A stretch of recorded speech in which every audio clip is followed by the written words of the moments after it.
தாட்டியத்தை என்ன சொல்லுவேன்? யோ என்ன கலவை கம்மால தெருவு. டேய் கம்மாளர் எத்தனை கம்மாளர் இருக்கிறாங்க தெரியுமா? சொல்லு பாருங்க. 2-3 கம்மாளர் இருக்கிறாங்க. தச்சாச்சாரி இருக்கிறாரு, நகைச்சாரி ஆச்சாரி இருக்காரு, எத்தனை ஆச்சாரி இருக்காங்க. கத்தி செய்யறவங்க இரும்பு அடிக்கிற ஆச்சாரி, தங்க அடிக்கிற ஆச்சாரி, மரம் அடிக்கிற ஆச்சாரி இருக்காங்க. அவங்க சமாச்சாரம் விட்டு இதுல கருதிடாமலே கலவை கம்மால தெருவில் ஊசியை காட்டிய விற்க வந்த தாட்டியத்தை என்ன சொல்லுவோம்? காதந்த ஊசி. இந்த ஊசியை தயாரிக்கிறதே நாங்க தான். ஊசிய தயாரிக்கிற இடத்துல காதர்ந்து ஊசி விற்க முடியுமா? நீ இங்கேயே விற்பனை பண்ணி போலான்னு வந்துக்கிற நீ.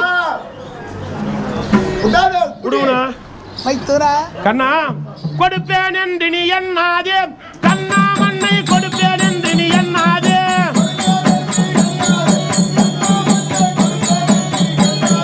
பனிமதி சூடும் பரமன நோடும் பரிந்து வரிந்து எடுத்துரைத்தாலும் என்ன நினைவில் கூட நினைக்காத பஞ்ச பாண்டவருக்கு பாகத்தை கொடுப்பேன் என்று. எப்படியா? பனிமதி சூடும் பரமன நோடும் பரிந்து வரிந்து எடுத்துரைத்தாலும் அந்த முக்கன் படைத்த பரமனே வந்து பஞ்ச பாண்டவருக்கு பாகத்தை கேட்டாலும், பரமனே வந்து என் இடத்தில் வந்து கேட்டாலும் கொடுக்க மாட்டியா? ராஜராஜ வீட்டிருக்க சபையிலே சொன்ன வார்த்தையின் பிரயா